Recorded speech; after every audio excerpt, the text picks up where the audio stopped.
আজকে তো আমি আইসক্রিম বানাবো। এই যে রিমি শুনতেছ, এই নাও মাছ। ধুর, এ আবার মাছ নিয়ে আসতে গেল। এখন মাছ রান্না করতে গেলে তো হাতগুলো ময়লা হয়ে যাবে। ধুর, কি যে করব। আরে ওইটা কি আসতেছে? ওটা তো দেখি মা। এই যে মা শুনতেছ, তুমি একটু মাছগুলো রান্না করবা প্লিজ? আচ্ছা ঠিক আছে, আমি যাই তাহলে।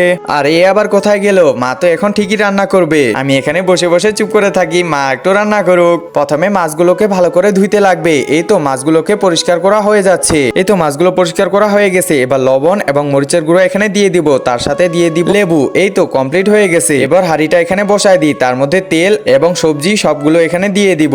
এরপর দিয়ে দিব মাছ। এরপর ভালো করে মিক্স করে নিয়ে ঢাকনাটা লাগিয়ে দিতে লাগবে।